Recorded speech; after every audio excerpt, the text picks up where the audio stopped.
Well, guys, welcome this morning. Hopefully the breakfast. Thank you for being here early. If you see Betty or anybody out there from Pioneer on the way out, make sure you thank them. She's one of the sweetest ladies that are here at Cedarville and one of the hardest workers that people get to enjoy her work, but never really get a chance to get to know her. She's got a great heart for the Lord, great heart for people, and I just love that she's willing to do this morning for us early. So we're going to continue in our study of the working genius, and today is the idea of missing and misusing. And it goes really well with guilt and judgment that we talked about last week or last month, and it's the idea that with guilt and judgment is, like Teddy Roosevelt said, comparison is the thief of joy. And that's what happens with guilt and judgment. You're guilty because you feel that because you don't have a certain genius that somebody else does because you're comparing yourself. Or you're judging somebody else because they're not acting the way that you want them to act because you think they should have a working genius that they don't have. Missing and misusing is kind of the same thing. So here's some truths that I wrote down, and before we get into really the talk, we're all missing some working geniuses. There's at least 3 that you're missing, because the lower 3, the last competency and the 2 frustrations, these are ones that you're just missing. It's just not it's not that you can't do it, it's just you don't find any joy in that. And then we all have specific working geniuses, the top 3, and these dictate how we naturally operate. So for me, put me in a room, my natural operation is building a team and coming up with new ideas, even if it's not necessary. And I have to remind myself at times it's not always my ideas that need to be created. Your group will have some missing or low working geniuses. That's why you got to look at that and go, okay, in this group right here today, there are 2 inventors, and it's Albin and I. And it's just the way that it is. And so the idea is, like, you put Albin and I in a room together, we could be there for hours coming up with ideas.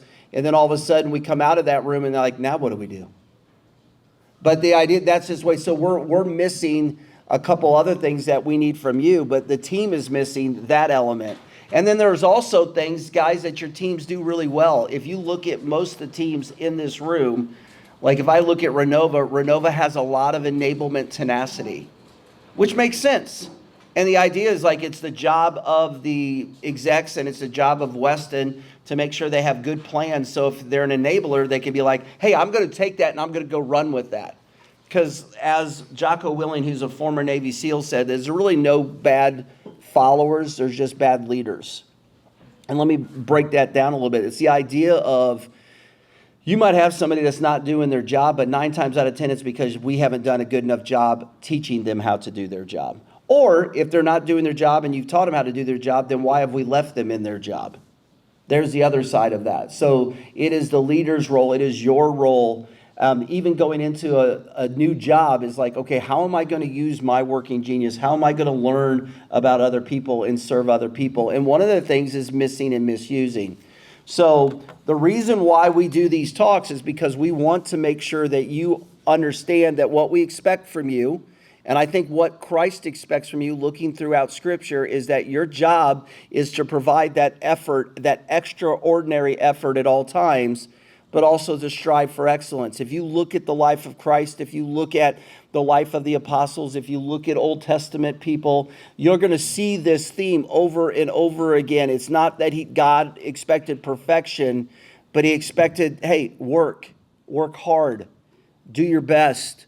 These are biblical themes that I think the world is going to get behind as well, because there's a common grace in them. So this is why we do this. And we've been really working through the working genius. So we have gone through the different stages of work, the altitude of work. How do we not judge? How do we not have guilt? And now today we're going to look at how do we not misuse or have things that are missing. So the big idea today is this: collaborate and cooperate. Because you're all going to have to work with people. That's the idea of collaboration. So how do you collaborate with somebody? How do you work with people? How do you work with them? Do you work with them on your terms, or do you work with them on their to benefit them? Do you work with them so that you are made most of, or do you work with them so that the organization can be successful? And then how do you work to benefit others? That's cooperation. There are times it's collaboration is over and it's time just to cooperate. It's kind of like campus Christmas decoration night. No more time for debate. No more time for discussion. It's like, we got to get it done. That's right now, we're probably in more of the collaboration phase for JS, for SoFresh, for Alt4, for Alt5, and for Aleve. But there's going to come a certain time where it's like, nah, time to stop collaborating, time to cooperate. And that's the idea of understanding what geniuses are you missing. So how do we not make mistakes? How do we not maybe react to something? And then what are we misusing as a group? And we'll go through that here in a second. One of the things that I want to do is go through mine so you can see just as an example of it. And this is all in the notes that you will have on the site. So with missing and misusing, so this is missing. If you're missing a genius, it's either been skipped, overlooked, or ignored. So for me, I don't like to wonder. It bothers me. It's lazy in my opinion. That's just me. So I'll skip it, I'll overlook it, and I'll ignore it. I'm like, forget it. Let's just jump in and get something done. And then with misusing, we overuse. Okay, I'm an inventor. I invent sometimes. I told this to my class. Sometimes I invent things that don't need to be invented. Like I'll do that at home. I'll get things done. And Danielle's like, when was that project on the list? Or and I frustrate people because I just keep inventing new things and new processes and new forms and new things and new processes and new forms. And people are like, where does this guy want me to land? Also, I do things out of order sometimes when you're misusing your genius, and then you do it in isolation. So if you came to me and said, Brian, I need help. I need help with this project. My first reaction is to jump into inventor mode instead of tenacity mode or listening mode. My first reaction is to do that. My first reaction is to collaborate with others, not to stop and wonder, because those are ones that I'm missing, and I'm misusing my invention because there are times Alvin just needs me to listen and to do what he needs me to do. Same thing with Amelia, same things with Cab and other people. They just need me to do that. But I'm so naturally bent to be an inventor that I'm like, oh, I'm serving with my invention. That's misusing. So this is going to be hard to read, but I put these up on the screen, and I'm just going to go through them real quick just with mine. So mine is galvanizing and invention are my top two. So if I am missing how many of you are not galvanizing? It's a frustration. All right. So if you are missing this is the missing part. It falls short in actions or ideas that seem promising, or struggles to generate support momentum around initiative. So if you're missing that genius, you're not getting the team behind it. You're not a team rallier. Maybe that's not your joy. You could do it. That's just not your joy. When you're misusing it, this is me. Oversells the ideas or solutions, often missing cues that others aren't on board. Yeah, I'm clueless. Because I'll sell an idea and I'm like, yeah, this is awesome, and I'll talk about it, and everybody's just looking at me like, what's this guy talking about? The other one is spins up energy and momentum around the wrong ideas or initiatives. So I get excited about something that I shouldn't be excited about. That's the missing. The missing part is you could fall short. The misusing is you could be at the place where you're just creating chaos. Now, invention. There's only two of us have the invention in here. How many of you have it as a frustration? Yeah, a lot of you. Like looking at that, we couldn't do it. There wasn't enough room to fit everybody's name on that. It doesn't mean that you're not creative. It just means you don't find joy sitting in a room and coming up with something brand new. I love that. Put me in a room and so when I'm driving to Virginia and everybody else is asleep in the car, I'm coming up with new ideas. I wish I had a way to write ideas down. So the idea is, I love that stuff. Some of you are just like, that just doesn't give me any joy. So if you're missing it, you revisit the same problems repeatedly with little progress. Also, you get caught in the status quo and you lack outside the box thinking to allow for innovation. When you're me and you overuse it, you create solutions and problems that don't exist. I've done that. We need to have a solution for this. And John Wood's going, why? Doesn't need to be there. Brings up new ideas or solutions after a team has moved on to implementation. This is where Albin and I've laughed at this with him, is we're going to get to the place in Aleve where the two of us are going to have to remind each other, hey, dummies, stop inventing. I won't call him dumb. He could call me that. But the idea is like, stop inventing. We're done with that, because you can get things going. It's like, we're past that. Think about the altitude of a plane. We're past that when we get down there. We're landing the plane when it comes to March and April. No more invention. And then if you look at my third, which is discernment, I ignore. So if I misuse it, I ignore the judgment and dismiss ideas without sensitivity. I so wish Weston was here, but I'm so thankful for him and Kimmy and little Lily. If you haven't seen pictures, she's adorable. But Weston is a discerner first. And Weston can kill my ideas like a duck pecking them to death. That's just the way Weston is. It's not that he means to do that, but his first reaction is he can look at something and go, that won't work. And the idea of that's misusing discernment.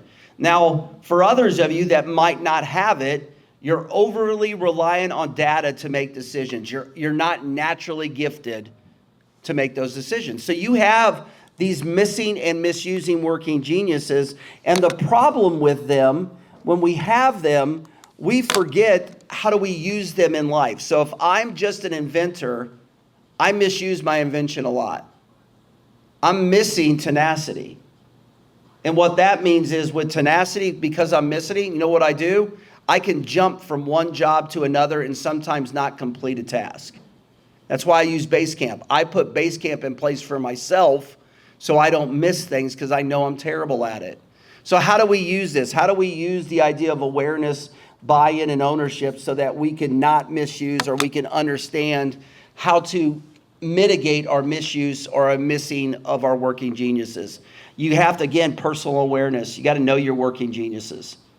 So for me, I know that discernment's my third, and it shines a light on how I galvanize and I invent. So everything that I do is based upon data, it's based upon decisions, and that's how I invent from.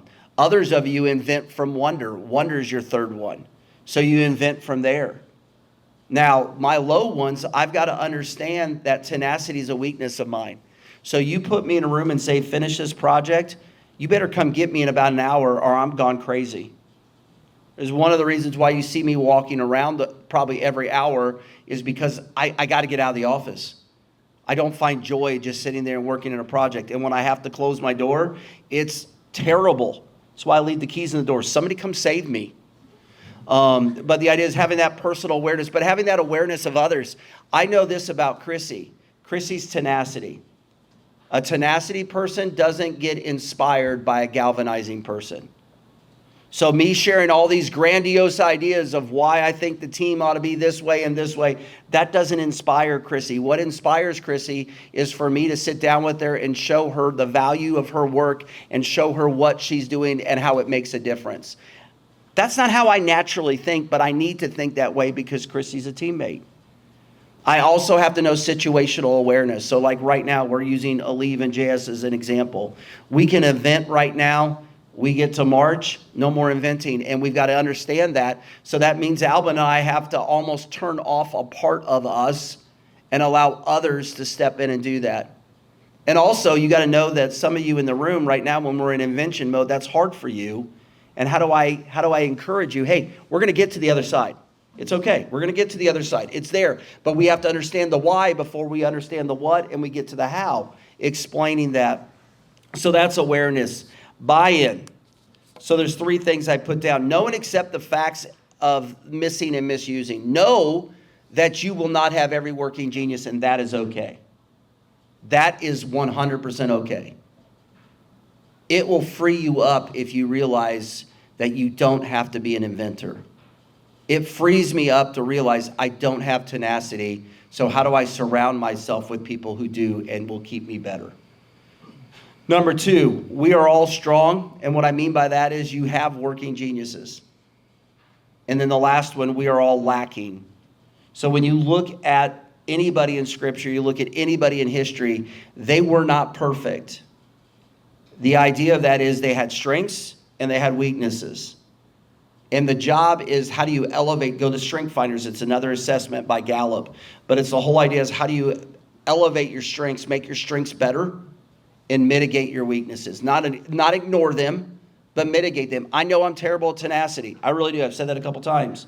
So what I have to do is remind myself, I've got to put things down on a base camp. I know I'm terrible at wonder and thinking and dreaming. So there are times that I'm in a cab meeting. I was there the other day, and they're all talking, and the first thing I do is I grab my mouth like this. Not because I'm worried about my breath, but maybe I'm a little bit. But not because of that, but because I'm reminding myself, shut up, stop being an inventor. Let them wonder, let them think. And out of that meeting on, was it Wednesday night? Wednesday night came an idea that we haven't thought about ever. A new idea that they've come up with. I'm not going to share it because I want them to be able to share it. But that's because I've got to understand that I'm lacking the ability to wonder. I've got to let other people wonder and not always just misuse my invention or galvanizing and jump to that. And the last is ownership. I think it requires these things, and I thought about this and prayed about this. I'm like, God, how do you help me work with people that are not me by still being me? And I think it came, I looked over on my wall, and there's these 3 words, and we've talked about them a lot. It's the idea of attitude, clarity, and discipline. Number 1 is my attitude. Do I have humility in my action? Do I feel like my working geniuses are more important than Jesse's working geniuses just because of who I am? Do I feel like I have to always be giving my opinion or doing things, or can I sit back and watch others do things? That's humility. That's attitude. I think you should always hire for attitude and train for aptitude. Meaning, I'm looking for the right person with the right attitude. We can train people how to do things. Clarity is the next one, is like, do I make sure people understand me? But more importantly, do I seek to understand people? The other day we were having a meeting. It was Alvin and somebody else. We were having a meeting, and I remember at the beginning of the meeting, I was in invention mode. I could tell Alvin was in invention mode, and I could tell the guy that was in the room with us is not an inventor. And I was like, oh crap, I got to change tack. I got to change how I'm doing this. And I got quiet. I don't know if you saw that. And I just started asking questions because I wanted this individual not to feel like we were after him or against him. And some of that is just understanding that clarity of, I didn't seek to understand him before he came in the room. I was seeking to be understood. And I think that is a key thing for a Christian, is that when you go into a working environment, education environment, hospital environment, research environment, finance environment, the idea is like, how do you seek to understand other people? But don't stop there. They need to understand you too. That's a friendship. That's a relationship. I think a lot of times you hear people say, well, seek to understand. Great. Yeah, you might understand them, but they don't understand why you react. I think it's equally important. One of the ways that you could serve people is making sure that they understand how you work, how you think, how you react, so that they can hold you accountable. And then discipline is the idea of accountability and stewardship. That with my working genius, I have to be accountable to it. I have to realize there are times that I sit, like in those cab meetings, it is not my job to drive the boat.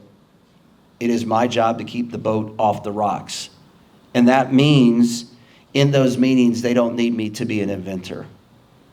Or they need me to be an inventor and give an idea and then shut up and let them just dream about other ideas. They don't need me to be a galvanizer at that time. I've got to let other people in the room do that. My hype people, right? Yeah, she knows who I'm talking about. So the idea of ownership with not misusing and not missing, you're going to miss things. Have the right attitude and just admit that you don't have it. It's okay. I'm not going to be a wanderer. Okay. I got to sit down with Jesse and go, Jesse, help me wander, brother. Help me understand this. Dream a little bit with me. I need you to dream.